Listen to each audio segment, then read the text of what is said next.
Welcome back, students. Welcome. Welcome to my channel. So, as I promised you, कि আমার যিখিনি Assamese মিডিয়ামৰ student সেই ষ্টুডেণ্টখিনিয়ে HS complete কৰাৰ পিছত নিটৰ দৰে এক্সাম ক্ৰেক কৰি কোনো এটা ভাল মেডিকেল কলেজত এডমিশ্যন লৈ ডক্টৰ হ'ম বুলি সপোন দেখি আছিল আৰু সেই ষ্টুডেণ্টৰ মেডিকেল কলেজ আৰু ষ্টুডেণ্টৰ মাজত এটা প্ৰব্লেম সেই প্ৰব্লেমটো কি আছিল প্ৰব্লেমটো আছিল মিডিয়াম যে যিবিলাক ষ্টুডেণ্টে আমাৰ বহুত টেলেন্টেড থাকে কিন্তু এইচএছ পৰ্যন্ত এছামিজ মিডিয়ামত ষ্টাডি কৰাৰ পিছত যিকোনো কোচিং চেণ্টাৰত জইন কৰাৰ পিছত তাতে মেইন প্ৰব্লেম ফেচ কৰিব লগা হয় সেইটো হৈছে মিডিয়াম যে মিডিয়াম ইংলিছ মিডিয়ামত বহু ষ্টুডেণ্টৰ অলপ প্ৰব্লেম হয় যাৰ কাৰণে ষ্টুডেণ্টে নিটৰ দৰে এক্সাম ক্ৰেক কৰাত বহুতো প্ৰব্লেম ফেচ কৰিব লগা হয় আৰু তেনেকুৱা ষ্টুডেণ্টৰ কাৰণে মই তোমালোকৰ কাৰণে লৈ আহিছো এইটো চেনেলৰ মাজতে নিটৰ কাৰণে নিট 2027 যেটো এক্সাম আমাৰ হ'ব সেই এক্সামৰ কাৰণে ফিজিক্স কেমিষ্ট্ৰি বটানী আৰু জিঅলজি চাৰিটা সাবজেক্টৰ ভিডিও তোমালোকে এইটো চেনেলৰ জৰিয়তে পাবা ঠিক আছে সো আজি বেছি কথা নবৰাই মই ডাইৰেক্ট তোমালোকৰ মেইন টপিকক লগি আহিছো ঠিক আছে মেইন টপিকক লগি আহিছো আজি তোমালোকৰ মাজত মই লৈ আহিছো আমাৰ বায়োলজি তোমালোকে জানা নিট এক্সামত বায়োলজি 50% কোশ্চেন আমাৰ বায়োলজি পৰা আহিব বায়োলজিত আকৌ দুটা পাৰ্ট আছে কি কি বটানী এন্ড জিঅলজি ওকে এইখিনি বেসিক তোমালোকে জানা সো বায়োলজি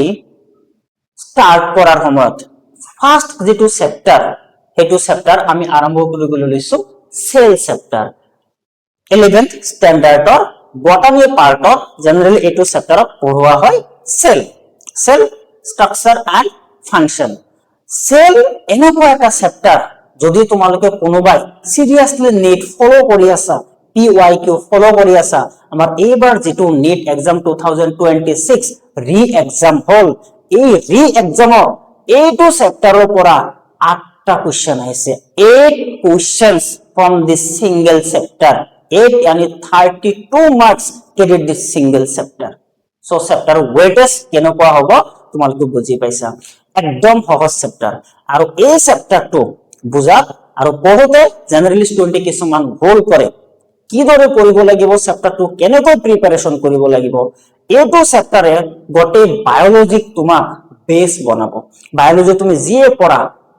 বটানী পঢ়া জিঅলজি পঢ়া 11th হক 12th হক এইটো চ্যাপ্টাৰ খুবই ইম্পৰ্টেন্ট এইটো চ্যাপ্টাৰ যাৰ যিমান ষ্ট্ৰং হ'ব বায়োলজি তোমাৰ হিমান ষ্ট্ৰং হ'ব সো বলা আমি এইটো চ্যাপ্টাৰ স্টাৰ্ট কৰিম চ্যাপ্টাৰটোৰ নাম হৈছে cell structure and function okay so চ্যাপ্টাৰটো স্টাৰ্ট কৰাৰ আগতে আমি কিছুমান বেসিক বস্তু জানি লম বেসিক বস্তু কি হৈছে প্ৰথমে মই দুটা ওয়াৰ্ড ইয়াতে লিখিছো এটা ওয়াৰ্ড কি হৈছে আমাৰ সাইটোলজি আৰু এটা ওয়াৰ্ড হৈছে সেল বায়োলজি আৰু এটা হৈছে সাইটোলজি কি হয় সাইটোলজি স্পেশালি আমাৰ বায়োলজিত বটানিৰ এনেকুৱা এটা ব্ৰাঞ্চ হয় যি ব্ৰাঞ্চত আমি কি কৰিম সেল এটা স্ট্ৰাকচাৰ কেনেকুৱা হ'ব আৰু সেলটোৰ ফাংশন কি হ'ব এটা এনিমেল সেলৰ স্ট্ৰাকচাৰ বেলেগ প্লান্ট সেলৰ স্ট্ৰাকচাৰ বেলেগ এনিমেলছত আৰু বেলেগ বেলেগ আমাৰ ব্যাকটেৰিয়া সেল এটাৰ বা প্ৰোটোজোয়া সেল এটাৰ স্ট্ৰাকচাৰ বেলেগ বেলেগ আৰু প্ৰতিটো সেলৰ ফাংশনও কি বেলেগ বেলেগ যে বটানিত বা স্পেশালি বায়োলজিৰ আমি যিকোনো এটা সেলৰ স্ট্ৰাকচাৰ কেনেকুৱা আৰু তাৰ ফাংশন কি ইয়াৰ বিষয়ে বায়োলজিৰ যেটো ব্ৰাঞ্চত আমি স্টাডি কৰো তাক কি বুলি কোৱা হয় cytology so cytology is the study of structure and function of cell আৰু যদি নেক্সট আমি কি কৰো স্ট্ৰাকচাৰ এন্ড ফাংশনৰ লগত আৰু এটা বস্তু আমি স্টাডি কৰো হেতু কি life history of a cell life history of a cell মানে কি life history of a cell মানে হৈছে সেলটোৰ একচুয়ালি উৎপত্তি কৰ পৰা হৈছে origin of cell from where did the cell arises right আৰু এইটো বস্তু যদি ইনক্লুড কৰি দিয়া হয় তাৰ কাৰণে বায়োলজিত আকৌ এটা নতুন ব্ৰাঞ্চ বনোৱা হৈছে যাক কোৱা হৈছে কি cell biology so actually cell biology মানে কি সেল বায়োলজি মানে হৈছে cytology plus life history of cell right, দুটা ওয়াৰ্ড ক্লিয়াৰ। এতিয়া আমি কি কৰিম জেনাৰেলি, ইয়াৰ পিছতে ডাইৰেক্টলি ষ্টুডেন্টে আৰম্ভ কৰি দিয়ে বেসিকে যে হিস্টৰি অফ সেলৰ ডিসকভাৰি। কিন্তু সেল ডিসকভাৰি স্টাৰ্ট কৰাৰ আগত আমি কিছুমান বেসিক ওয়াৰ্ড আমি জানিব লাগিব, আৰু এনেকুৱা কিছুমান ওয়াৰ্ড যি ওয়াৰ্ডতে কি কৰে তোমালোকক জেনাৰেলি এক্সামিনাৰে এইটো বস্তু খুব ভালদৰে জানে যে এই ওয়াৰ্ড কেইটা ষ্টুডেন্টৰ কিবা নহয় কিবা কনফিউজন থাকে, আৰু সেই কনফিউজিং ওয়াৰ্ড কেইটাক ইউজ কৰি মেনশন কৰি কোশ্চেন ফ্ৰেম কৰা হয়। আৰু যদি তোমাৰ কনসেপ্ট ক্লিয়াৰ না থাকে অপশন চুজ কৰোতে ষ্টুডেন্টে ভুল কৰে, ঠিক আছে। আৰু সেই কাৰণে মই এই চেপ্টাৰটো বাৰে বাৰে যেতিয়া আমি চেপ্টাৰটো লাহে লাহে আগবাঢ়িম মই কিছুমান ওয়াৰ্ড ইউজ কৰিম, আৰু যদি এই ওয়াৰ্ড বিলাক তোমালোকে প্ৰথমৰ পৰাই ক্লিয়াৰ কৰি নোযোৱা আগত যাই তোমালোকৰ কি হ'ব, প্ৰবলেম হ'ব। ওকে, সো তাৰ কাৰণে এই কিছুমান ওয়াৰ্ড কি ওয়াৰ্ড যেনেকুৱা মই কৈ দিছো, সাপোজ ধৰা যে আমার এটা হইছে কি প্রোটোপ্লাস্ট, এটা হইছে প্রোটোপ্লাজম। বহু স্টুডেন্টে ডিফারেন্স না জানে যে প্রোটোপ্লাস্ট মানে কি, প্রোটোপ্লাজম মানে কি, কোনটোত কি থাকে, কোনটোত কি অর্গানেলি না থাকে। আৰু যেনেকুৱা কিছুমান কৈছো মই কি সাইটোপ্লাজম, আৰু এটা হইছে সাইটোসোল। সেম ওয়াৰ্ড কোনতে সেম লাগে। তো এই ওয়াৰ্ড বিলাকৰ মাজত ডিফাৰেন্স কি, কোনটোৰ ভিতৰত কি থাকে কি না থাকে, এইটো বস্তু আমি আজি ইয়াতে ডিসকাস কৰিম প্ৰথমতে। ওকে, তাৰ কাৰণে মই কিছুমান ডায়াগ্ৰাম অলৰেডি বনাই ৰাখিছো। এইটো সাপোজ মোৰ কি, এইটো মই এটা প্লান্ট সেল বনাই ৰাখিছো। প্লান্ট সেল মই বনাই ৰাখিছো, তোমালোকে জানা এটা টিপিক্যাল প্লান্ট সেল এটা eukaryotic cell, right. Eukaryotic cell যেন লাহে লাহে চেপ্টার আগবাঢ়ি যাব আমি পঢ়িম ইউক্যারিওটিক সেল কি হয়, প্রোক্যারিওটিক সেল কি হয়। সো তোমালোকে নিট এসপিরেন্ট তাৰমানে ড্ৰপ আউট স্টুডেন্ট অলৰেডি তোমালোকে ড্ৰপ আউট নহলেও কোনোবা 11ত হলেও তোমালোকে 9ৰ পৰা এইটো চেপ্টাৰ পঢ়ি আহিছা, ঠিক আছে। সো বেসিক তোমালোকে এইখিনি জানা যে প্লান্ট সেল এটাৰ যেটো আমাৰ আউটাৰ মোস্ট লেয়াৰ থাকে, সেই আউটাৰ মোস্ট লেয়াৰ যেটো মই ব্লু কালাৰৰ দি বনাইছো এইটো মোৰ কি সেল ওয়াল। এই ব্লু কালাৰৰ দি বনাইছো মই আউটাৰ মোস্ট লেয়াৰটো কি সেল ওয়াল, ঠিক আছে। সেল ওয়ালৰ জাস্ট ভিতৰত মই যেটো অলপ কাৰ্ভ লেয়াৰ দি মেনশন কৰিছো ব্ল্যাক কালাৰ দি, সেইটো আমাৰ কি সেল মেমব্ৰেন। সেল মেমব্ৰেনৰ আৰু এটা নাম প্লাজমা মেমব্ৰেন। সেল মেমব্ৰেনক শৰ্টলি সিএম আৰু প্লাজমা মেমব্ৰেনক শৰ্টলি পিএম বুলি কোৱা হয়, ঠিক আছে। সিএম আৰু পিএম জেনাৰেলি সিএম পিএম বেলেগ হয়, কিন্তু আমাৰ বায়োলজিৰ সিএম আৰু পিএম সেম হয়, মনত ৰাখিবা। আৰু মই কি কৰিছো সেলৰ ভিতৰত টিপিক্যাল ইউক্যাৰিওটিক সেলৰ ভিতৰত কি আছে এটা নিউক্লিয়াস, এইটো আমাৰ কি নিউক্লিয়াস হয়। তাৰ উপৰিও এই যিখিনি মই কি বনাইছো ব্ল্যাক ব্ল্যাক ডটেড পাৰ্ট মই বনাইছো এইখিনি কি হ'ব আমাৰ সাইটোপ্লাজম, সেলৰ কি সাইটোপ্লাজম। তাৰ উপৰিও মই কিছুমান সেল অৰ্গানেলি বনাই থৈ দিছো, যেনেকুৱা এইটো এটা কি ৰাইবোজোম ইউনিভাৰ্সাল সেল অৰ্গানেলি, এইটো কি ক্লোৰোপ্লাস্ট, প্লান্ট সেল মানে ক্লোৰোপ্লাস্ট থাকিব, এইটো কি মাইটোকন্ড্ৰিয়া, ঠিক আছে। কিছুমান সেল অৰ্গানেলি মই বনাইছো। সো এইটো কি আমাৰ এটা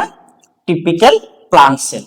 ইয়াৰ পৰা মই স্টাৰ্ট কৰিছো, মই কি লৈছো এটা টিপিক্যাল প্লান্ট সেল লৈছো। এতিয়া এই টিপিক্যাল সেলৰ পৰা মই কি কৰিম ৰিমুভ সেল ওয়াল, ইয়াৰ পৰা মই সেল ওয়ালটো ৰিমুভ কৰি দিম। ইয়াতে চোৱা ব্লু কালাৰেদি আমাৰ কি বনোৱা হৈছে সেল ওয়াল বনোৱা হৈছে। সেল ওয়ালটো মই ইয়াতে নেক্সট ডায়াগ্ৰামটো চাবা সেল ওয়ালটো ৰিমুভ কৰি দিছো। যে এই যেটো প্লান্ট সেল লৈছিলো সেই প্লান্ট সেলৰ পৰা মই যদি সেল ওয়ালটো কি কৰি দিও ৰিমুভ কৰি দিও, বাকি যিখিনি স্ট্ৰাকচাৰ বা পাৰ্ট আমাৰ ইয়াতে থাকিব সেই পার্টক আমি কি বুলি কম প্রোটোপ্লাস্ট বুলি কম। সেইখিনি পার্টক আমি কি বুলি কম প্রোটোপ্লাস্ট বুলি কম। সেকেন্ড সব আমি কি লৈছো প্লান্ট সেল লৈছো, প্লান্ট সেলৰ পৰা যদি মই ৰিমুভ কৰি দিও সেল ওয়াল কি পাম মই প্ৰোটোপ্লাস্ট পাম, ঠিক আছে। ইয়াতে ইম্পৰ্টেন্ট বস্তু এটা মনত ৰাখিব লাগিব, যেটো আমাৰ সেল ওয়ালটো এটা নন লিভিং স্ট্ৰাকচাৰ, বাট যেটো আমাৰ প্ৰোটোপ্লাস্ট কি এটা লিভিং স্ট্ৰাকচাৰ। সো এইটো আমাৰ কি প্ৰোটোপ্লাস্ট। নেক্সট এতিয়া আমি কি কৰিম এই যে প্ৰোটোপ্লাস্টৰ এতিয়া যেটো মেমব্রেন আছে এইটো কি মেমব্রেন, এইটো হৈছে প্লাজমা মেমব্রেন নাইবা সেল মেমব্রেন। এতিয়া মই কি কৰিম ইয়াৰ পৰা এই সেল মেমব্ৰেনটো মই ৰিমুভ কৰি দিম। সেল মেমব্ৰেন ৰিমুভ কৰি দিলো মই, ঠিক আছে। এই নেক্সট ডায়াগ্ৰামত সো আমাৰ সেল মেমব্ৰেন নাই ইয়াতে। তে সেল মেমব্ৰেনটো যদি মই কি কৰো প্ৰোটোপ্লাস্টৰ পৰা মই যদি সেল মেমব্ৰেনটো ৰিমুভ কৰি দিও বাকি মোৰ যেটো পার্ট থাকিব গটেখিনি মোক কি বুলি কব প্রোটোপ্লাজম। তে প্রোটোপ্লাজমত সেল মেমব্রেন থাকিব নাথাকে, প্রোটোপ্লাজমত সেল মেমব্রেন নাথাকে। প্রোটোপ্লাস্টত থাকে বাট প্রোটোপ্লাজমত অ্যাবসেন্ট, রাইট? যদি কোশ্চেন এতে আহে যে protoplasm contains, option A cell membrane, option B does not contain cell membrane, কি হবো? Does not contain cell membrane, ঠিক আছে। নেক্সট মই কি কৰিলো, এই যেতিয়া মোৰ প্ৰোটোপ্লাজম আছিল, প্ৰোটোপ্লাজমৰ পৰা এইটো আমাৰ কি আছিল, মাজত নিউক্লিয়াস আছিল। এতিয়া মই যদি নিউক্লিয়াসটো গুচাই দিওঁ, ইয়াতে চোৱা খালি জায়গা, ইয়াতে নিউক্লিয়াস আছিল, এইটো সেলত ইয়াতে খালি এমটি পৰি আছে, নিউক্লিয়াস নাই। এতিয়া যদি মই প্ৰোটোপ্লাজমৰ পৰা নিউক্লিয়াসটো কি কৰি দিওঁ, ৰিমুভ কৰি দিওঁ, বাকি যিখিনি পাৰ্ট থাকিব তাক কি বুলি কোৱা হ'ব, cytoplasm. So cytoplasm does not contain nucleus as well as plasma membrane or cell membrane, remember this. next মই কি কৰিলো, এতিয়া মোৰ যেটো সাইটোপ্লাজম, সাইটোপ্লাজমত এতিয়া কি আছে, সেল অৰ্গানেলি খিনি আছে, ৰাইট? এতিয়া মই এক কাম কৰিলো কি, যে এই যেটো মোৰ সাইটোপ্লাজম আছে, ইয়াৰ পৰা মই যি সেল অৰ্গানেলি আছিল, সেল অৰ্গানিক খিনিকো মই ৰিমুভ কৰি দিছো। মই কি কৰিলো, সাইটোপ্লাজমৰ পৰা সেল অৰ্গানেলি খিনিকো মই ৰিমুভ কৰি দিলো। তেতিয়া মই কি পাম, এতিয়া সেল অৰ্গানেলি খিনি ৰিমুভ কৰি দিয়াৰ পিছত চোৱা এইটো ডায়াগ্ৰামত সেল অৰ্গানেলি একো নাই। সো এইখিনি কি, যি ডটেড লাইন দেখুৱা হৈছে, এটা জেলি লাইক সাবস্টেন্স ইয়াতে মই পাম, আৰু এই জেলি লাইক সাবস্টেন্সকে কি বুলি কোৱা হৈছে, cytosol. Okay, cytosol. So what is cytosol? Cytosol is a jelly like substance. এতিয়া হল ফ্লো চাৰ্ট মই বনাই থৈ দিছো, ইয়াতে বুজি লোৱা যে টেক এ প্লান্ট সেল, এটা প্লান্ট সেল মই ললো, প্লান্ট সেলৰ পৰা মই কি কৰিলো, remove cell wall, cell wall মই ৰিমুভ কৰি দি কি পালো, মই প্রোটোপ্লাস্ট পালো। সেল ওয়াল রিমুভ করে মই ফার্স্ট স্ট্রাকচারটো কি পাম, প্রোটোপ্লাস্ট পাম, প্রোটোপ্লাস্ট, ঠিক আছে। এতিয়া মই কি কৰিলো, প্ৰোটোপ্লাস্টৰ পৰা ৰিমুভ প্লাজমা মেমব্ৰেন বা সেল মেমব্ৰেন, তো প্ৰোটোপ্লাস্টৰ পৰা মই যদি প্লাজমা মেমব্ৰেন ৰিমুভ কৰি কি পাম, মই প্ৰোটোপ্লাস্ট পাম। সো প্ৰোটোপ্লাস্টৰ পৰা মই ৰিমুভ কৰি দিলো এবাৰ কি, নিউক্লিয়াস। সো প্ৰোটোপ্লাস্টৰ পৰা মই নিউক্লিয়াস ৰিমুভ কৰি কি পালো, মই সাইটোপ্লাজম পালো। কি পালো, মই সাইটোপ্লাজম। আকৌ মই যদি সাইটোপ্লাজমৰ পৰা সেল অৰ্গানেলি ৰিমুভ কৰি দিও, সেল অৰ্গানেল সবখিনি ৰিমুভ কৰি দিয়াৰ পিছত লাষ্টত মই কি পাম, সাইটোসোল পাম। সাইটোসোল কি, এটা jelly like substance, clear? So ইয়াৰ ওপৰত তোমালোকে প্ৰোটোপ্লাস্টৰ বিষয়ে কিছুমান দুটা মই দুটা পয়েন্ট মনত ৰাখিব লাগিব। প্ৰোটোপ্লাস্টৰ বিষয়ে কি কি, প্ৰোটোপ্লাস্টৰ বিষয়ে এতিয়া চাবা, নোট কৰি মই লিখিছো। ফাৰ্স্ট মনত ৰাখিবা যে protoplast is the example of natural, protoplasm is the example of natural the animal cell is an example of natural protoplasm. animal cell কি হয়, এটা ন্যাচারাল প্রোটোপ্লাস্টের এক্সাম্পল হয়। ইয়ার মানে কি, এত মানে সবা তো প্রোটোপ্লাস্ট মানে কি, প্রোটোপ্লাস্টত কি না থাকে, সেল ওয়াল না থাকে, রাইট? তো এনিম্যাল সেল তো এনেও সেল ওয়াল না থাকে, তো সেল ওয়াল বাদ দিয়ে বাকি যিখিনি স্ট্রাকচার তাক কি বুলি কোৱা হয়, প্ৰোটোপ্লাস্ট বুলি কোৱা হয়। কিন্তু এতিয়া যদি আমি প্লান্ট সেল এটাৰ পৰা প্ৰোটোপ্লাস্ট পাব বিচাৰো, কি কৰিব লাগিব, তাৰ সেল ওয়ালটো ৰিমুভ কৰিব লাগিব। সেল ওয়ালটো নিজে নিজে তো ৰিমুভ নহয়, আমি নিজে কৰিব লাগিব, আৰু যেটো কাম আমি নিজে কৰি পাম হেতু ন্যাচাৰাল নহয়, হেতু কি হয়, আৰ্টিফিশিয়াল হয়। সো প্লান্ট সেলৰ পৰা আমি আৰ্টিফিশিয়ালি প্ৰোটোপ্লাস্ট বনাব পাৰো, but animal cell is an example of natural protoplast. Next point আমি যেটো মনত ৰাখিব লাগিব, খুবেই ইম্পর্টেন্ট পয়েন্ট, হেতু কি কৈছে, যে cytoplasm is the main arena of metabolic reaction which represent living state of cell. আমাৰ যেটো কি আছে, সাইটোপ্লাজম আছে, সাইটোপ্লাজম, এই সাইটোপ্লাজমৰ ভিতৰতে সেলৰ ভিতৰত যিমান বিলাক ৰিঅ্যাকশন হয়, ফাৰ্স্ট যেটো চেপ্টাৰ পাবা তোমালোকে ফাৰ্স্ট ইয়াৰৰ বায়োলজিৰ লিভিং স্টেট, তাতে একটা বস্তু পড়িবা তোমালোকে, মেটাবলিজম। মেটাবলিজম মানে কি হয়, total reaction in a cell, দুটা বস্তু মিলি হব মেটাবলিজম, ক্যাটাবলিজম প্লাস এনাবলিজম। আৰু এই ৰিঅ্যাকশন বিলাকত কি হৈ আছে, 24/7 সেলৰ ভিতৰত হৈ আছে। সেলৰ ভিতৰত কোনটো পাৰ্টত হৈ আছে, সেলৰ ভিতৰত স্পেশালি কোনটো পাৰ্টত হৈ আছে, সাইটোপ্লাজমত হৈ আছে। আৰু এই ৰিঅ্যাকশন বিলাক যদি এক মোমেন্টৰ কাৰণেও ষ্টপ হৈ যায়, সেই সেলটোৰ কি হৈ যাব, ডেথ হৈ যাব। আৰু সেলৰ ডেথ হোৱা মানে কি, অৰ্গানিজমটো ডেথ হৈ যাব,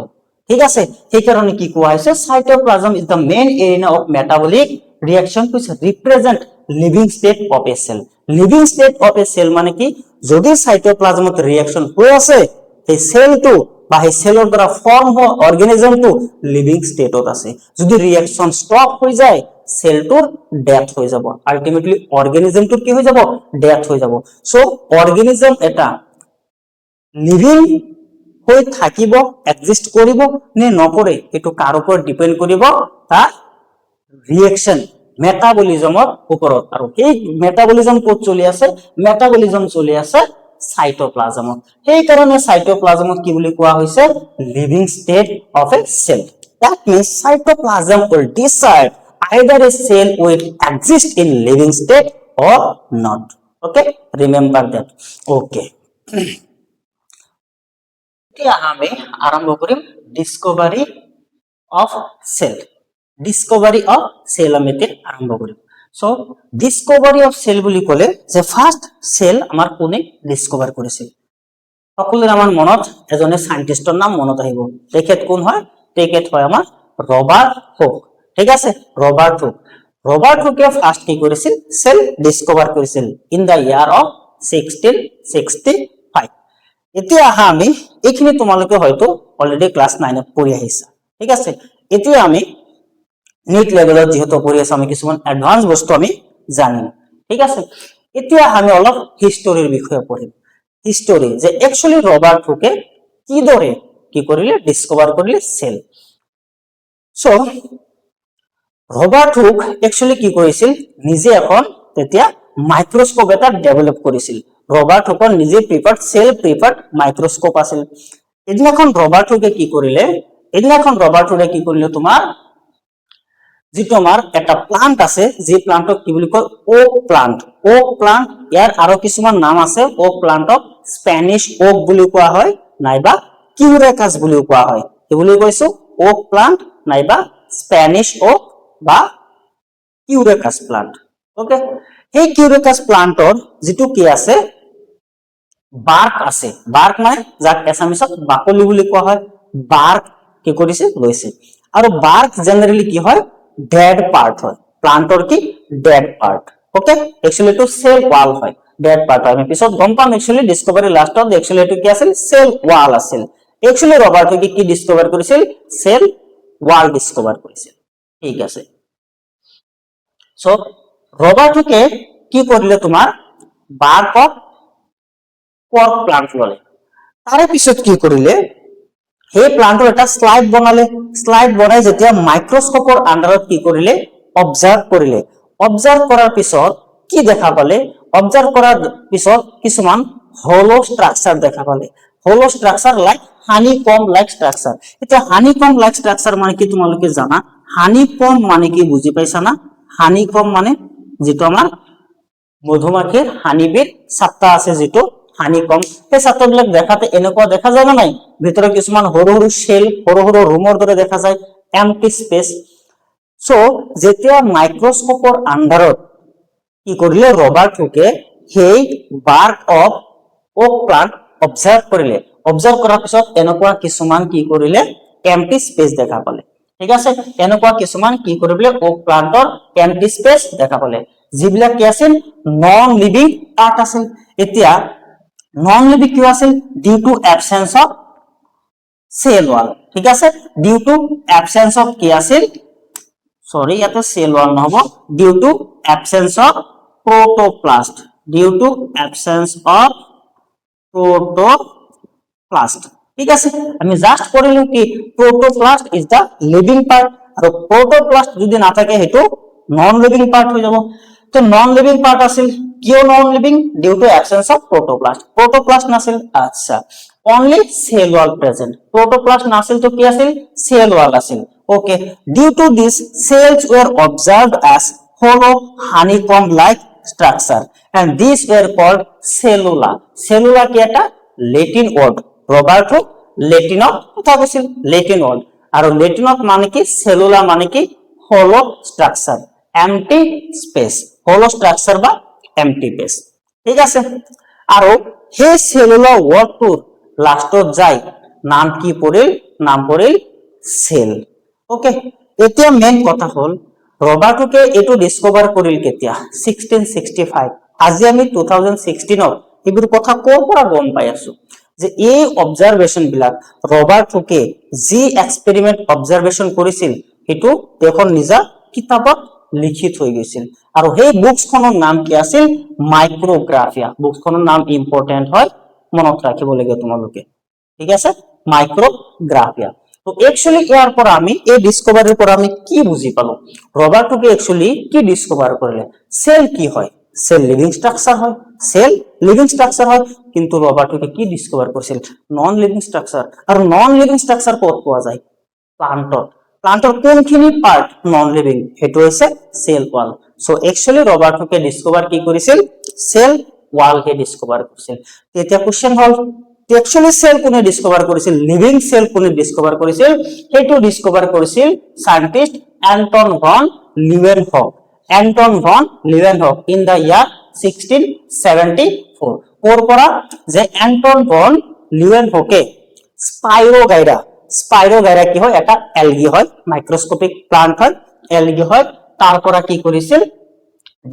ডিসকভার করেছিল first living cell so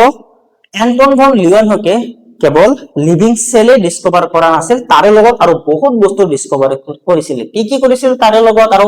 bacteria ডিসকভাৰ কৰিছিল এন্টন ভন লিউৱেনহকে ব্যাকটেৰিয়া ডিসকভাৰ কৰিছিল প্ৰটোজোৱা ডিসকভাৰ কৰিছিল আৰবিসি কোৰ পৰা ডিসকভাৰ কৰিছিল ফিশৰ পৰা আৰবিসি ডিসকভাৰ কৰিছিল তাৰে লগত হিউম্যান স্পাৰ্ম ডিসকভাৰ কৰিছিল আৰু হিউম্যান স্পাৰ্মৰ তেখেতৰ নাম দিছিল কি এনিমেল কিউলছ বুলি নাম দিছিল ওকে এনিমেল কিউলছ বুলি নাম দিছিল এটা নেক্সট তোমালোকৰ এনসিআৰটি দিয়া আছে হেতু কি যে সেলৰ ভিতৰত আৰু এটা অতিকৈ ইম্পৰ্টেন্ট পাৰ্ট হেতু কি বুলি কোৱা হয় nucleus of the cell nucleus কোনে ডিসকভাৰ কৰিছিল নিউক্লিয়াছ ডিসকভাৰ কৰিছিল ৰবাৰ্ট ব্ৰাউন কোৰপৰা আৰু কেতিয়া যে ৰবাৰ্ট ব্ৰাউনে কি কৰিছিল ইন দা ইয়াৰ অফ 1831 অত ৰুটস অফ অৰ্কিড প্লান্টৰ ৰুটৰ পৰা কি কৰিছিল অৰ্কিড প্লান্টৰ ৰুট সেলৰ পৰা নিউক্লিয়াছ ডিসকভাৰ কৰিছিল ইন দা ইয়াৰ অফ 1831 ঠিক আছে সো এতিয়া এটা ইম্পৰ্টেন্ট কনসেপ্ট ইয়াতে মনত ৰাখিবা যেটো বুকছত ডাইৰেক্টলি দিয়া নাই ঠিক আছে কিন্তু ইম্পৰ্টেন্ট পইণ্ট ইয়াৰ পৰা কোশ্চেন সোধা হৈছে বহুত বছৰ আগত সোধা হৈছে এই কাৰণে মই পইণ্টটো মেনশন কৰি দিছো এতিয়া পইণ্টটো কি হৈছে তোমালোকে সকলোৱে জানা সেল কি হয় লিভিং স্ট্ৰাকচাৰ হয় ৰাইট সেল কি হয় লিভিং স্ট্ৰাকচাৰ হয় এটা লিভিংৰ এটা প্ৰপাৰ্টি কি যে লিভিংয়ে মুভমেন্ট কৰিব পাৰে আমি লিভিং স্ট্রাকচার যিকোনো এনিমেলস কি লিভিং স্ট্রাকচার প্লান্টও কি লিভিং স্ট্রাকচার প্লান্টসে বা এনিমেলসে লিভিং স্ট্রাকচারে কি কৰিব পাৰে মুভমেন্ট কৰিব পাৰে ঠিক আছে আৰু সেলৰ ভিতৰত স্পেশালি যিখিনি আমাৰ কি আছে সাইটোপ্লাজম ঠিক আছে সেলৰ ভিতৰত কি আছে সাইটোপ্লাজম আছে সেলৰ ভিতৰত সাইটোপ্লাজম আছে সাপোজ ধৰা মই এটা সেল বনাইছো এটো এটা কি সেল হয় এটো কি সেলৰ নিউক্লিয়াস এইখিনি কি হয় সাইটোপ্লাজম তো অলপ আগত আমি পঢ়ি আহিলো সাইটোপ্লাজম কি লিভিং স্ট্রাকচার আৰু লিভিং স্ট্ৰাকচাৰ এই যে যেটো সাইটোপ্লাজম আছে প্ৰথমবাৰৰ কাৰণে ৰবাৰ্ট ব্ৰাউনে কি কৰিছিল এটা বস্তু অবজাৰ্ভ কৰিছিল যে এই সাইটোপ্লাজমে কি কৰে একচুয়ালি মুভমেন্ট কৰিব পাৰে সাইটোপ্লাজম একচুয়ালি কি কৰি থাকে মুভমেন্ট কৰি থাকে আৰু এই মুভমেন্টক ৰবাৰ্ট ব্ৰাউনে কি নাম দিছিল ব্ৰাউনিয়ান মুভমেন্ট বুলি নাম দিছিল এই মুভমেন্টক কি বুলি কৈছিল ব্ৰাউনিয়ান মুভমেন্ট নাইবা ইয়াৰ আৰু এটা নাম কি সাইক্লোসিস নাইবা এটুকেই কোৱা হয় সাইটোপ্লাজমিক মুভমেন্ট অৰ সাইটোপ্লাজমিক স্ট্ৰিমিং বুলি কোৱা হয় মনত আছে সাইটোপ্লাজমিক স্ট্ৰিমিং তো একবাৰ আমি ৰিকল কৰি লৈছো আমি ইতিমধ্যে কি পঢ়িলো যে ফাৰ্স্ট আমি পঢ়িলো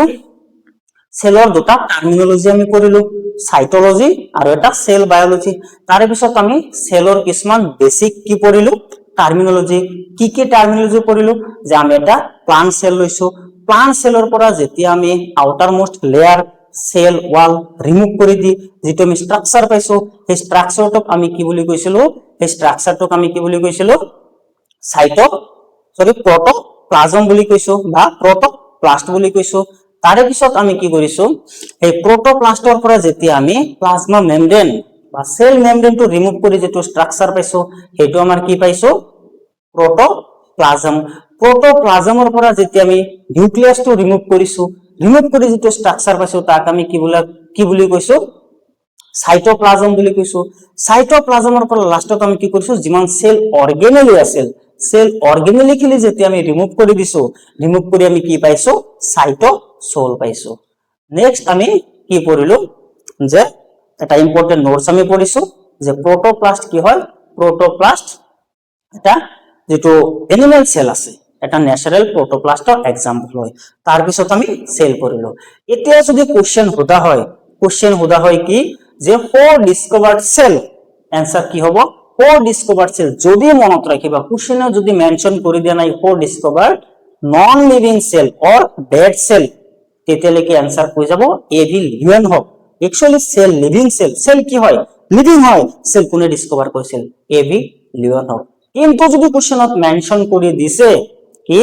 যে who discover dead cell or non living cell or cell wall তেতিয়া आंसर কি হ'ব রবার্ট হুক তার পিছত আমি কি পঢ়িলো হো discovered nucleus Robert brown in the year of 1831 from the root cell of orchid plant right so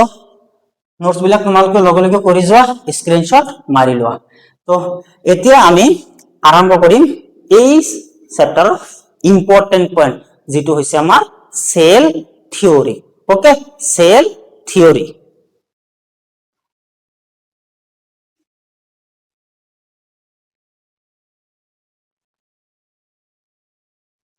so এতিয়া আমি পঢ়িম সেল থিওৰি সেল থিওৰি খুব ইম্পৰ্টেন্ট পাৰ্ট ইয়াৰ পৰা কোশ্চেন আহে সেল থিওৰি সেল থিওৰি হ্যাঁ এতিয়া আমি সেল থিওৰি পঢ়িম সো সেল থিওৰি एक्चुअली দুইজন সায়েন্টিস্টে মিলি দিছিল কোনজন দুইজন সায়েন্টিস্টৰ বিষয়ে আমি পঢ়িব লাগিব প্ৰথম কি হৈছে আমাৰ মেথিয়াস ক্লেডেন আৰু সেকেন্ড যিজন সায়েন্টিস্ট তেখেতৰ বিষয়ে আমি পঢ়িম কি সোৱান SCHWANN সোৱান এই দুইজন সায়েন্টিস্টে एक्चुअली মিলি সেল থিওৰি দিছিল তো প্ৰথমে আমি কি পঢ়িব লাগিব সোৱা সেল থিওৰি মেথিয়াস স্লেডেন এন্ড থিওডৰ সোৱান দুইজনে মিলি দিছিল যে প্ৰথমে আমি চাব লাগিব সেল থিওৰি দুইজনে মিলি দিলে কিন্তু তাৰ আগত ইন্ডিভিজুয়াল তেখেতৰ স্টেটমেন্ট বিলাক আমি চাব লাগিব যৰ পৰা কোশ্চেন হতে ইন্ডিভিজুয়াল স্টেটমেন্টৰ পৰা কোশ্চেন হতে এতিয়া প্ৰথমে মেথিয়াস ক্লেডেনৰ বিষয়ে আমি কি পয়েন্ট ইম্পৰ্টেন্ট পয়েন্ট জানিম যে মেথিয়াস ক্লেডেনৰ বিষয়ে আমি যেটো ফাৰ্স্ট পয়েন্ট জানিব লাগিব হেতু যে মেথিয়াস ক্লেডেন কি আছিল এজন বটানিষ্ট আছিল তেখেত এজন কি আছিল বটানিষ্ট আছিল সেকেন্ড পয়েন্ট তেখেত কোৰ মানুহ আছিল তেখেত আছিল জাৰ্মান বটানিষ্ট এনসিআৰটিত মেনশন কৰি দিছে থাৰ্ড পয়েন্ট আমি মনত ৰাখিম যে তেখেতৰ যেটো ৰিসাৰ্চ কেতিয়া পাবলিশ হৈছিল 1838 সিমিলাৰলি আহা সোৱানৰ বিষয়ে আমি কি পয়েন্ট মনত ৰাখিম ফাৰ্স্ট কোশ্চেন যে সোৱান আছিল এজন জুলজিস্ট সোৱান আছিল জুলজিস্ট সেকেন্ড পয়েন্ট কি তেখেত কোৰ পৰা বিলং কৰে তেখেত ব্ৰিটিশ জুলজিস্ট আছিল থাৰ্ড পয়েন্ট তেখেতৰ ৰিসাৰ্চ কেতিয়া পাবলিশ হৈছিল 1839 ঠিক আছে তে প্ৰথমে মই কি কৰিম প্ৰথমে সেল থিওৰিৰ ইন্ডিভিজুয়াল স্টেটমেন্ট বিলাক আমি মনত ৰাখিম তে স্লেডেনৰ বিষয়ে আমি কি পয়েন্ট ফাৰ্স্ট পয়েন্ট মনত ৰাখিব লাগিব স্লেডেনৰ ইন্ডিভিজুয়াল স্টেটমেন্ট কি সোৱা স্লেডেন কি আছিল বটানিষ্ট আছিল তো স্লেডেনে অকল প্লান্টৰ কথা কৈছিল স্লেডেনে কি কৰিছিল ল্যাবৰেটৰীত যেতিয়া বিভিন্ন plant different kinds of plant he observed he noticed that all the plants are formed by different kinds of cells and their product those are called tissues basically those are called tissues so Slater's individual point to কি আছিল যে all the plants are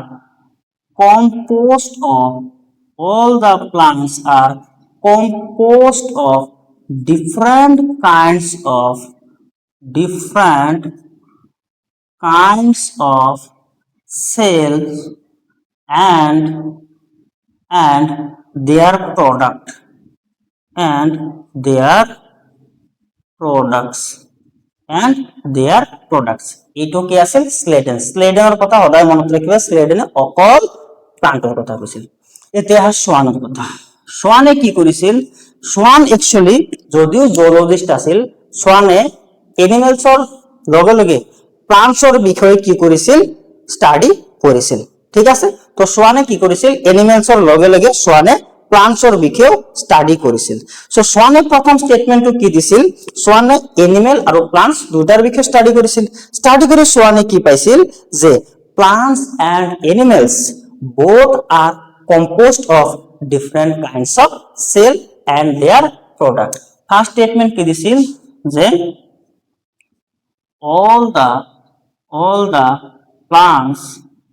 all the plants and animals all the plants and animals are composed of different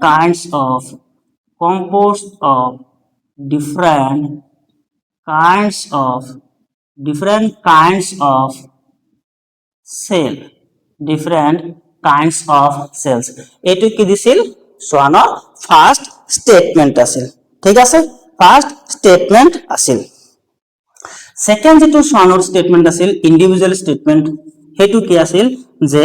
সোয়ানে এটা বস্তু observe কৰিছিল যে যেটো plant cell আছিল plant সেলৰ যেটো আউটাৰ মেমব্রেন আছিল হেতু কি cell wall the outer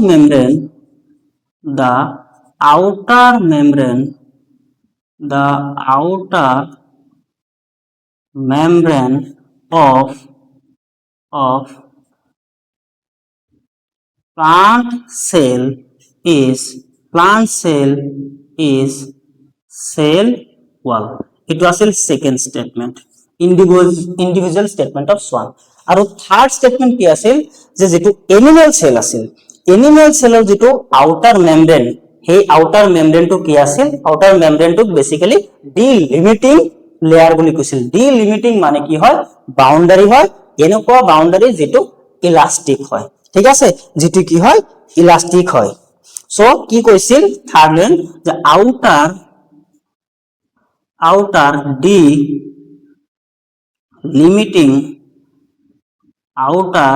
delimiting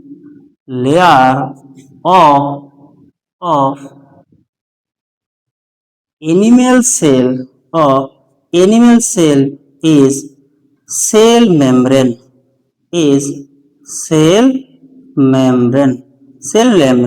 so delimiting মানে কি delimiting শব্দৰ অৰ্থ জেনাৰেলি হৈ কিছি ইলাস্টিক বাউন্ডাৰি মানে কি আউটিং কভাৰিং সো এইখানে আমাৰ কি আছিল স্লেডেন আৰু সোয়ানৰ ইন্ডিভিজুয়াল স্টেটমেন্ট এতিয়া আমি সেল থিওৰিৰ বিষয়ে কৰিম তে সেল থিওৰিৰ স্টেটমেন্ট কি আছিল সেল থিওৰিৰ স্টেটমেন্ট এখানে লিখি লোৱা সেল থিওৰিৰ স্টেটমেন্ট কি আছিল এতিয়া সেল থিওৰিৰ স্টেটমেন্ট সেল থিওৰি কি কৰিছিল দুইজনে মিলি দিছিল the cell theory এতিয়া cell theory was given by Sladen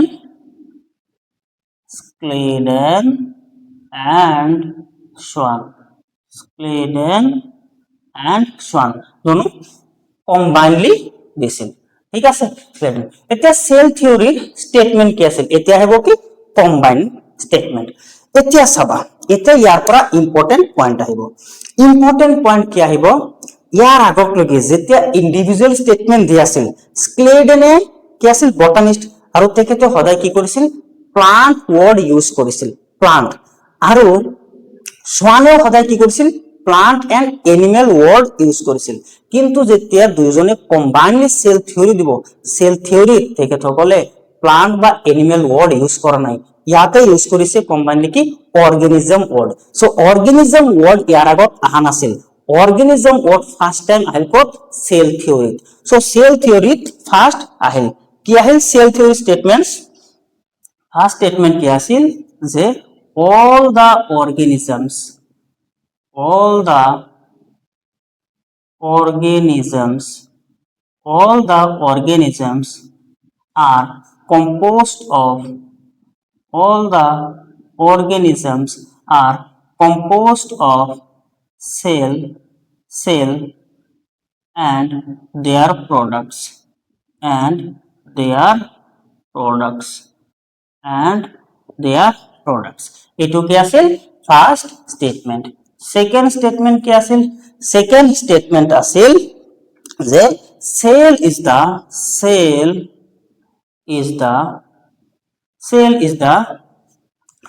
structural cell is the structural and functional unit. Cell is the structural and functional unit of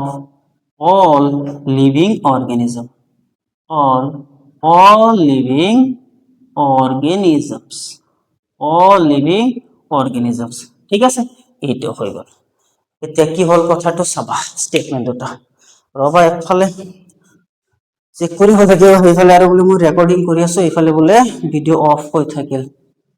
okay, everything is pure fine. Okay, হা সব smoothly গৈ আছে।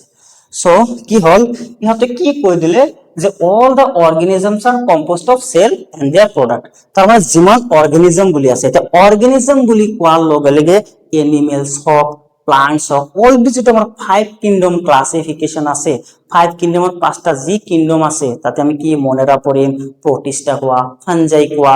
Plants কোৱা, plenty কোৱা, এনিমেলি কোৱা, 5টা কিংডমৰ যিমান organism আছে অৰ্গেনিজম তো সব আহি যাব। যে সব অৰ্গেনিজম হয় কি সেল আৰু সিহঁতৰ প্ৰডাক্টৰ দ্বাৰা ফৰ্মেশন হৈছে। ঠিক আছে, বুজি পাইলে? সেকেন্ড কি বুলি কৈছে, cell is the structural and functional unit of all living organism. Structural মানে কি, সেল এটা অৰ্গেনিজমৰ স্ট্ৰাকচাৰ কোনে বনাইছে, সেলে বনাইছে। যেনেকুৱা বিল্ডিং এটাৰ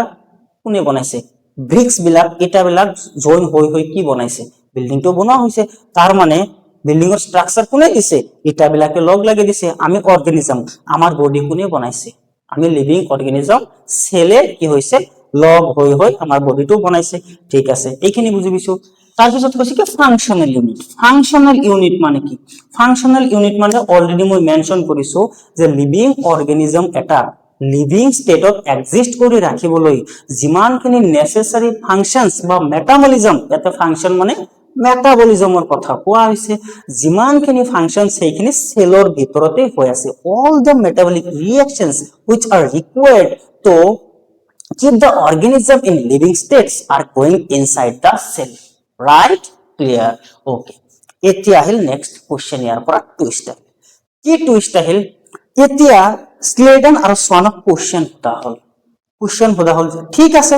যে যিমান অৰ্গেনিজমস আছে সব সেলৰ দ্বাৰা ফৰ্মেশন হৈছে, সেইকাৰণে সেলক কি বুলি কোৱা হৈছে, স্ট্ৰাকচাৰাল ইউনিট বুলি কোৱা হৈছে। সেকেন্ড, সব ফাংশন সেলত হৈ আছে। কিন্তু এটা কথাৰ এনসাৰ আমি নাপালো সেল থিওৰিত। সেইটো কি বস্তু, সেইটো বস্তু কি আছিল, যাক একচুয়ালি কোৱা হৈছে কি ড্ৰবেক অফ সেল থিওৰি। আৰু সেইটো কি আছিল, যে বুজি পালো অৰ্গেনিজম এটা সেলৰ দ্বাৰা ফৰ্ম হৈছে আৰু ইয়াৰ বডিৰ এভৰি ফাংশন সেলৰ ভিতৰত হৈ আছে। কিন্তু মোক এটা কোশ্চেনৰ এনসাৰ দিয়া, সেইটো কোশ্চেন কি আছিল, সেইটো আছিল যেতিয়া কোৱা সেল এটা কোৰ পৰা আহিল, এটা সেলৰ পৰা আনটো সেল কিদৰে ফৰ্ম হয়, কোন এটা নতুন সেল কিদৰে ফৰ্মেশন হয়, এইটো সেল থিওৰিত স্লেডেন আৰু সোৱানে মেনশন কৰিব পৰা নাছিল। আৰু এইটো কি আছিল, drawback of cell theory. So এইটোক আমি কি বুলি কম, ড্ৰবেক অফ সেল থিওৰি। তো ফাৰ্স্ট পয়েন্ট আমি ইয়াতে কি লিখিম, যে drawback of cell theory, drawback of cell theory. Cell থিওৰিৰ ড্ৰব্যাক তাৰ মানে অসমীয়াত যাক কি বুলি কোৱা হয়, ভুল বা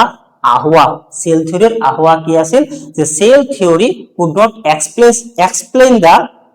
existence of new cells. Cell theory could not explain how new cell arises. Cell theory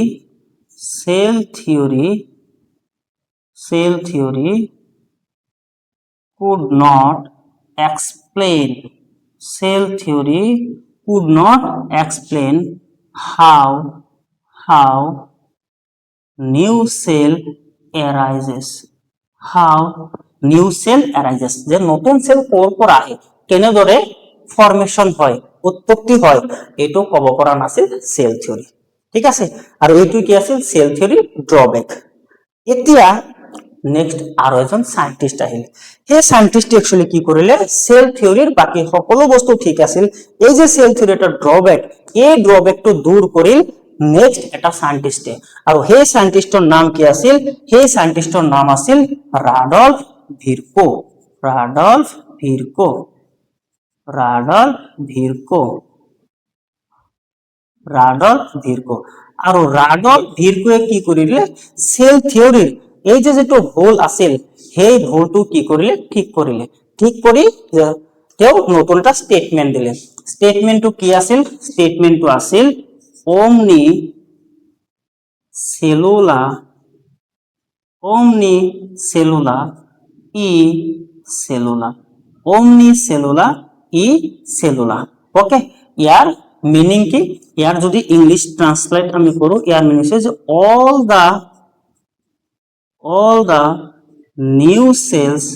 all the new cells arises from pre-existing cell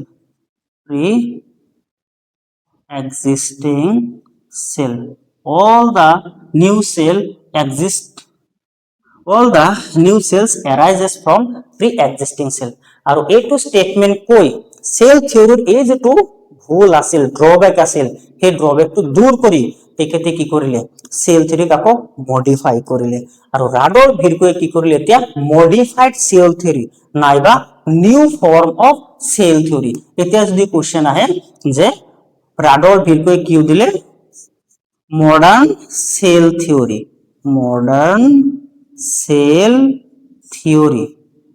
modern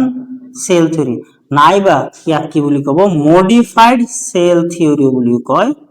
modified cell theory এতিয়া যদি কোশ্চেনত সোধে যে মডিফাইড সেল থিওরি বা মডার্ন সেল থিওরি কোনে দিছিল ৰাডল্ফ ভিৰকোয়ে এতিয়া ইয়াৰ statement কি আছিল আগৰ স্টেটমেন্ট দুটা সেম থাকিব তাৰ লগত থাৰ্ড স্টেটমেন্টটো এড হ'ব ফাৰ্স্ট স্টেটমেন্ট কি হৈ যাব যে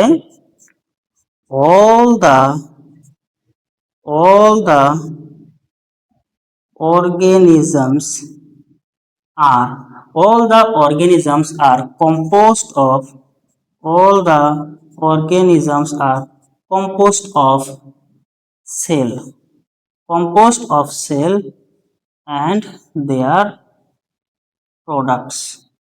and their products second statement to কি আছিল second statement to আছিল যে cell is the structural and functional unit of all living organism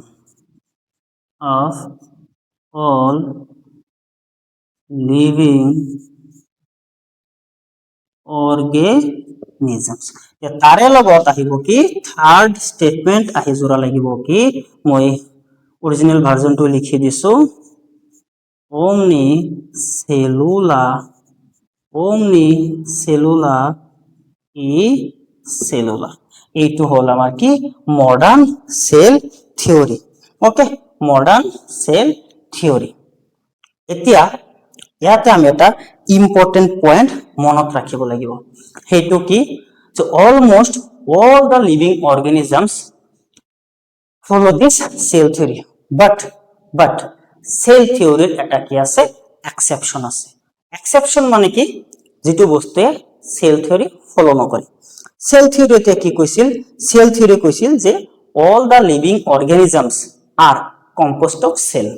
কিন্তু এনেকুৱা এটা অৰ্গানিজম আছে যেটো বস্তু নামানে এটো হৈছে কি ভাইৰাস সো এটা বস্তু তোমালোকে মনত ৰাখিব লাগিব নোটস বিলাক তোমালোকে লিখি লোৱা স্ক্ৰিনশট মাৰি লোৱা সো নেক্সট আমি এটা বস্তু ইয়াতে মই কৈ দিছো তোমালোকে সেই বস্তুটো মনত ৰাখিবা কি যে এক্সেপশন অফ সেল থিওৰি বুলি লিখি ৰাখিব পাৰা exception of cell theory exception of cell theory exception cell theory মানে কি সেল থিওরি কোনে না মানে এটা হইছে কি ভাইরাসে কি সেল থিওরি না মানে ঠিক আছে এটা কোশ্চেন হল যে ভাইরাসে কিয় না মানে তার দুটা রিজন তোমালোকে মনত ৰাখিবা দুটা রিজন কি রিজন প্রথম রিজনটো কি আছিল যে সেল থিওরিত কি করা হয়েছে যে যিকোনো অর্গানিজম এটা সেলৰ দ্বাৰা স্ট্ৰাকচাৰ হ'ব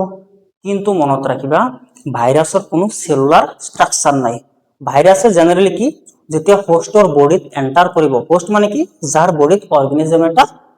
থাকে এতিয়া ব্যাকটেৰিয়া যদি মোৰ এটা বডিত সোমাই যায় মোৰ বডিটো বা মই কি হম ব্যাকটেৰিয়াৰ কাৰণে হোস্ট অৰ্গানিজম ৰাইট এতিয়া ব্যাকটেৰিয়া বাহিৰত যদি কৰবাত পৰি থাকে তেতিয়া ব্যাকটেৰিয়াটা কি নন লিভিং স্ট্ৰাকচাৰ আৰু ব্যাকটেৰিয়া যেতিয়া কি কৰে লিভিং অৰ্গানিজম এটা সেলৰ ভিতৰত এন্টাৰ কৰে তেতিয়া সেই সেলৰ টোটেল মেকানিজমটো নিজে কি কৰে কন্ট্ৰোল কৰে সো ফার্স্ট পয়েন্ট কি হৈ যাব যে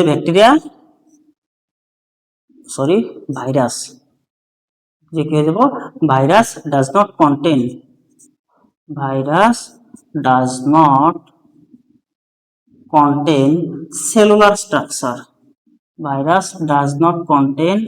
cellular structure virus does not contain cellular structure কারণ এর কোনো সেলুলার স্ট্রাকচার নাই আর সেকেন্ড পয়েন্ট কি হবো নো ইন্ডিপেন্ডেন্ট এক্সিস্টেন্স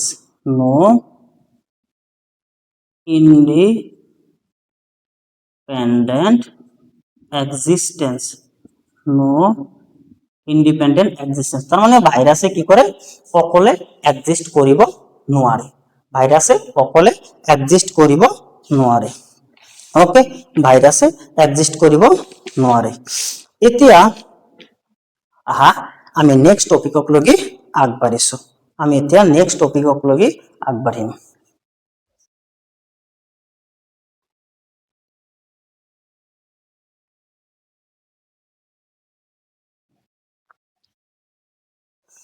এতিয়া আমাৰ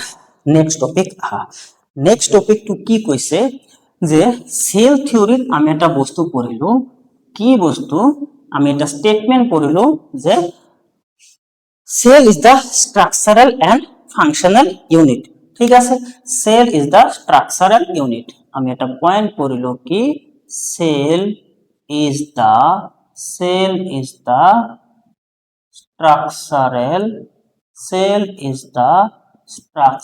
ইউনিট স্যার ইয়ার মানে কি ইয়ার মানে যিকোনো স্ট্রাকচার এটা লিভিং স্ট্রাকচার এটা ফর্ম করার কারণে আমাক কি লাগিব সেল লাগিব এতিয়া এটা বস্তু বুজি লবা তোমালোকে যে সেলে কি কৰিব লিভিং স্ট্ৰাকচাৰ এটা ফৰ্ম কৰিব এতিয়া বেলেগ অৰ্গানিজমৰ বডিত নাম্বাৰ অফ সেল বেলেগ থাকে এতিয়া एक्चुअली নাম্বাৰ অফ সেলৰ ওপৰত ডিপেন্ড কৰি অৰ্গানিজম বিলাকক দুটা ভাগত ভাগ কৰা হয় এটা কি হৈছে তোমাৰ কিছুমান এনেকুৱা অৰ্গানিজম আছে যাৰ বডিটো মাত্ৰ এটাই সেলৰ দ্বাৰা ফৰ্মেশন হৈছে যাক কি বুলি কোৱা হ'ব ইউনিসেলুলাৰ অৰ্গানিজম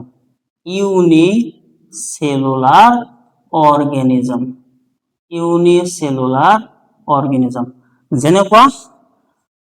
ফাইভ কিংডম ক্লাসিফিকেশনত প্রথম দুটা যেটি কিংডম আছে কিংডম মনেরার যিমান মেম্বার আছে ব্যাকটেরিয়া স্পেশালি ব্যাকটেরিয়া বিলাক কি হৈ যায় ইউনিসেলুলার অর্গানিজম আর যেটো সেকেন্ড কিংডম আছে কিংডম প্রোটিস্টারও যিমান মেম্বার আছে সকলো বিলাক মেম্বার কি হৈ যাব ইউনিসেলুলার অর্গানিজম তার মানে ইউনিসেলুলার অর্গানিজম মানে কি যার বডি একটা সেলৰ দ্বাৰা ফৰ্মেশন হৈছে আৰ সেকেন্ড টাইপত কি হৈ যাব তোমাৰ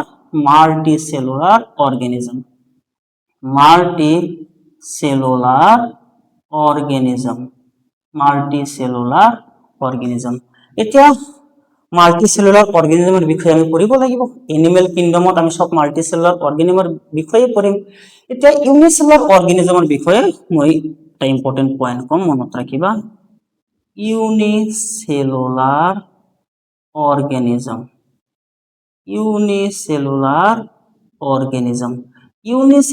অৰ্গানিজমেৰ বিষয়ে এটা বস্তু মনত ৰাখিবা সেই পয়েন্টটো কি হৈছে যে ইউনিসেলুলাৰ অৰ্গেনিজম এটাই যেনেকুৱা ব্যাক্টেৰিয়া এটাই ইন্ডিপেন্ডেন্টলি এক্সিস্ট কৰিব পাৰে ইন্ডিপেন্ডেন্টলি এক্সিস্ট কৰিব পাৰে ইয়াৰ মানে কি তাৰ মানে ব্যাক্টেৰিয়া এটাই জীয়াই থাকাৰ কাৰণে অন্য কোনো অৰ্গেনিজমৰ ওপৰত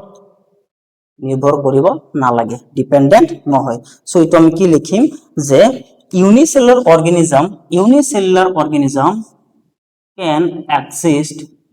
can exist independently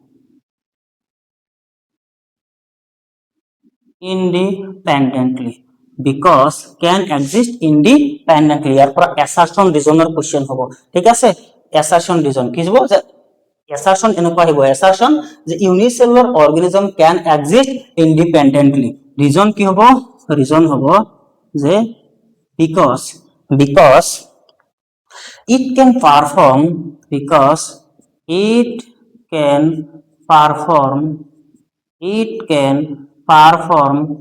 all the essential it can perform all the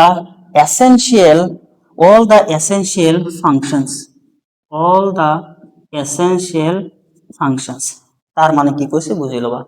যেনেকুৱা সাপোজ ধৰা যিবিলাক হায়াৰ অৰ্গানিজম আছে আমি হিউম্যানৰ পৰা আৰম্ভ কৰি যিকোনো অৰ্গানিজম এতিয়া আমি লিভিং ৰাইট আমি লিভিং এক্সিস্ট কৰো কিয় কাৰণ আমাক লিভিং কৰি ৰাখাৰ কাৰণে আমাৰ বডিত বিভিন্ন অৰ্গান আছে লাংস আছে হাৰ্ট আছে কিডনি আছে এই সব অৰ্গান বিলাকে কন্টিনিউয়াসলি কি কৰি আছে নিজৰ যিবিলাক ফাংশন বিলাক কৰি আছে যাৰ কাৰণে আমি লিভিং হৈ আছো এতিয়া কোনো এটা অৰ্গান যদি এটা মোমেন্টৰ কাৰণে কি হৈ যায় ফেল হৈ যায় যেনেকৈ আমি হাৰ্ট ফেল বুলি কওঁ হাৰ্ট ফেল হোৱাৰ লগে লগে মানুহটা কি হৈ যায় ডেথ হৈ যায় এতিয়া কথা হল যে এটা সিঙ্গেল সেল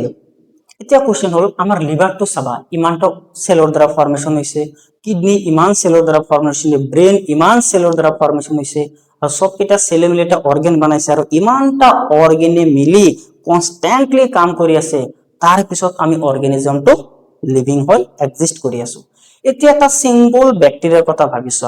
ব্যাকটেৰিয়া এটা সিঙ্গেল সেলৰ দ্বাৰা ফৰ্ম হৈছে তে ব্যাকটেৰিয়াটো লিভিং তাৰ মানে হিউজ জীয়াই থকাৰ কাৰণে ইয়াকো লিভিং কৰি এক্সিস্ট কৰি ৰাখাৰ কাৰণে বহুত ফাংশনৰ ৰিকোয়াৰমেন্ট আছে তাৰ বডিটো তেনেকুৱা কোনো অর্গান নাই তার বডিত না লিভার আছে না কিডনি আছে না লাংস আছে একই নাই কিন্তু তার পিছতো নেচারে চাবা ইমান বিউটিফুল কৰি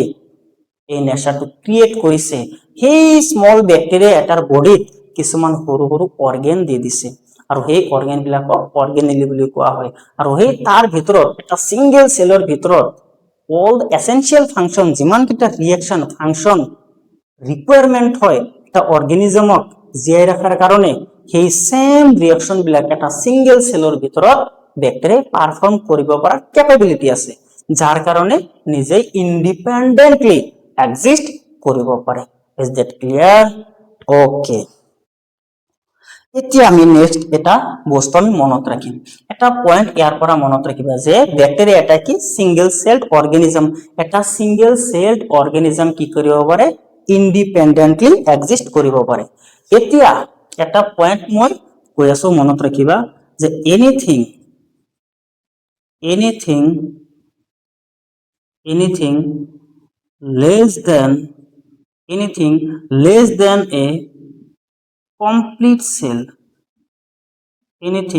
less than a complete cell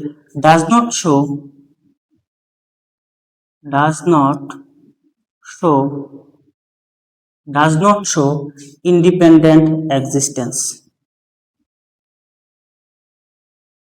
independent existence does not show independent existence তার মানে কোনো একটা বস্তু যদি এটা কমপ্লিট সেল নহয় হি ইন্ডিপেন্ডেন্টলি এক্সিস্ট কৰিব নোৱাৰে তেতিয়া কোশ্চেন হল এটা কমপ্লিট সেল মানে কি এটা কমপ্লিট সেল হোৱাৰ কাৰণে বেসিক ৰিকোয়াৰমেন্ট কি পয়েন্টটো মনত ৰাখিবা এটা কমপ্লিট সেল হবলৈ গলে বেসিক তিনিটা ৰিকোয়াৰমেন্ট আছে এই তিনিটা বস্তু যদি কোনো এটা সেলৰ ভিতৰত নাই হি কমপ্লিট সেল নহয় আৰু কমপ্লিট সেল নহলে হি ইন্ডিপেন্ডেন্টলি এক্সিস্ট কৰিব নোৱাৰে সেই পয়েন্ট তিনিটা কি মনত ৰাখিবা ফাৰ্স্ট পয়েন্ট কি হেতু হৈছে genetic material material first genetic material থাকিব লাগিব এটা কোৱেশ্চন হল যে জেনেটিক মেটেৰিয়েল মানে কি জেনেটিক মেটেৰিয়েল মানে হৈছে কি এনেকুৱা কিছুমান মেটেৰিয়েল যিবিলাকে কি কৰে ইনফৰমেশন পেৰেন্টছৰ পৰা অফস্প্ৰিংলৈ কি কৰে ট্ৰান্সপোৰ্ট কৰে ঠিক আছে কেৰি কৰে যেনেকুৱা সাপোজ ধৰা তোমালোকে এটা বস্তু লক্ষ্য কৰিছা যে কি এটা নতুন যদি বেবি কোনোবা এটা মানুহৰ ঘৰত সাপোজ ধৰা এটা বেবি আজি বাৰ্থ হল লগে লগে মানুহবিলাকে ক'ব কি ইয়াৰ নাকটো অমুকৰ দৰে হৈছে দেউতাৰ দৰে হৈছে বা অমুক বডি পাৰ্টটো অমুকৰ দৰে হৈছে কিয় হয় জানা কাৰণ আমাৰ বডিত যি ক্যাৰেক্টাৰ আছে স্কিন কালার কোয়া হেয়ার কালার কোয়া আমার হাইট কোয়া আমার যি ক্যারেক্টারে কোয়া প্রত্যেকটা ক্যারেক্টার ইনহেরিটেড মানে আমি কোৰ পৰা পাইছো আমাৰ পেৰেন্টছৰ পৰা পাইছো এই পেৰেন্টছৰ পৰা আমাৰ বডিত এই ইনফৰমেশন বিলাক কোনে লৈ আহিছে এইবিলাকে হৈছে genetic material generally genetic material মই লিখি দিছো ডেফিনিশনটো জেনেটিক মেটেৰিয়েল মানে কি আর those material are those material which carry genetic information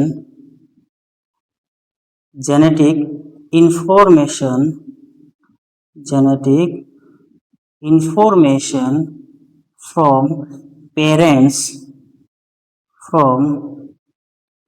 parents to offspring from parents to offspring parents মানে কি মা দেউতা offspring মানে কি সন্তান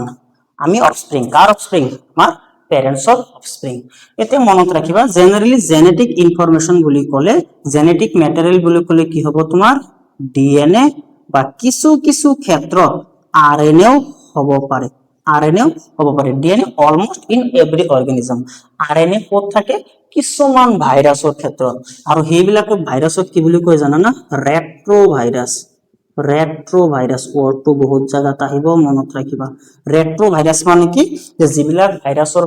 বডিত জেনেটিক ইনফরমেশন হিসাবে আরএনএ থাকে in place of DNA RNA as a genetic material হিসাবে থাকে সেইবিলাক ভাইৰাছক ৰেট্ৰোভাইৰাছ বুলি কোৱা হয় এক্সাম্পল যেনেকুৱা ক'ব পাৰা কি আহিবতে কৰোনা ভাইৰাস বা যেটো আমাৰ কোভিড-19 আহি গল কোভিড-19 বা যিকোনো কোভিড ভাইৰাস বুলি ক'ব পাৰা তাৰ পিছত আৰু আমাৰ কি যেটো রাইনো ভাইরাস আছে ঠিক আছে কোভিড এটা লিখিলে হ'ব এটাই মনত ৰাখিবা বা যেটো আমাৰ কি আছে ৰেবিস ভাইৰাস এনেকুৱা কিছুমান ভাইৰাস আছে যিবিলাক কি হয় তোমাৰ ৰেট্ৰোভাইৰাছৰ ভিতৰত এতিয়া ফাৰ্স্ট পাৰ্ট আমাৰ কি গল যে জেনেটিক মেটেৰিয়েল সেকেন্ড পাৰ্টটো কি আহিব সেকেন্ড মেটেৰিয়েল হেতু কি হ'ব প্লাজমা মেমব্ৰেন এটো হ'ব প্লাজমা মেমব্ৰেন বা সেল মেমব্ৰেন আৰু যেটো থাৰ্ড আহিব হেতু কি হ'ব সাইটোসোল এই ওয়াৰ্ডটো এটা আহি গৈছে না নাই সাইটোসোল এটা আমি আৰু ৰিপিট কৰিব নালাগে কাৰণ অলৰেডি বুজি পাইছা তোমালোকে সাইটোসোল মানে কি সো কি কৈছে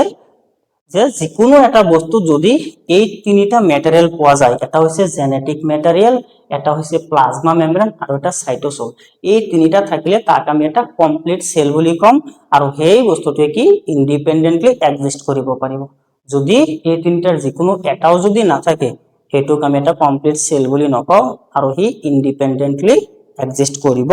নোৱাৰে ঠিক আছে ইন্ডিপেন্ডেন্টলি এক্সিস্ট কৰিব নোৱাৰে সো আজি আমাৰ এটো ফাৰ্স্ট লেকচাৰত অলৰেডি আমি বহুতখিনি বস্তু শিকিছো বেসিক বস্তু আমি শিকিছো নেক্সট লেকচাৰত আমি স্টাৰ্ট কৰিম overview of a cell different kinds of cells different types of cells smallest cell largest cell এই বস্তুবিলাকৰ বিষয়ে আমি পঢ়িম আৰু তাৰে পিছত নেক্সট ক্লাছত আমি কি কৰিম ইউক্যারিওটিক এন্ড প্রোক্যারিওটিক সেল পঢ়িম সো যদি তোমালোকে এই ভিডিওবিলাক চাই কিবা এটা হেল্প পাইছা যদি ভাবিছা যে নহয় আমাৰ একচুয়ালি যেটো প্ৰবলেম আছিল সেই প্ৰবলেম বিলাক এই ভিডিওৰ জৰিয়তে অলপ হলেও হেল্পফুল হ'ব তে তোমালোকে এই চেনেলটো সাবস্ক্ৰাইব কৰি ৰাখিবা ভিডিওবিলাক শেয়াৰ কৰিবা তোমাৰ ফ্ৰেণ্ডছৰ লগত গ্ৰুপত শেয়াৰ কৰিবা আৰু এটা লাইক কৰিবা এটা কমেন্ট কৰি মোক জনাবা ভিডিওটো কেনে লাগিছে আৰু এইটো বস্তুৱে মোক মোটিভেট কৰিব এতিয়া জানা ৰাতি কিমান বাজি আছে অলৰেডি 2:30 হৈ আছে মই ভিডিও ৰেকৰ্ডিং কৰি আছো ঠিক আছে তো নেক্সট ভিডিঅ' যাতে মই ৰেকৰ্ড কৰিব পাৰো সেই মোটিভেশ্যন কৰ পৰা পাম তোমালোকৰ লাইকস আৰু কমেন্টৰ পৰা পাম সো লাইক কৰিবা কমেন্ট কৰিবা আৰু এই ভিডিঅ' বিলাকক তোমালোকে সিৰিয়াসলি লবা সো আজিৰ টাস্কে তোমালোকে এই যিখিনি নোটস দিয়া হৈছে তোমালোকে কমসে কম 3 টাইমছ লিখিবা লিখাৰ পিছত তাৰে পিছত এনসিআৰটি পঢ়িবা এতিয়া এনসিআৰটি বুজি পাবা এনসিআৰটি ওভাৰভিউৰ আগৰখিনি তোমালোকে বুজি পাবা তাৰে পিছত ইয়াৰে পৰা বেসিক কোশ্চেন তোমালোকে কৰিবা যিকোনো বক্সৰ পৰা তোমালোকে এনসিআৰটি বেসড কোশ্চেন লাহে মই সেশন লৈ আহিম সেই সেশনৰ কেৱল আমি কোশ্চেন ডিসকাস কৰিম ঠিক আছে সো আজিৰ কাৰণে এইখিনি থ্যাংক ইউ গুড নাইট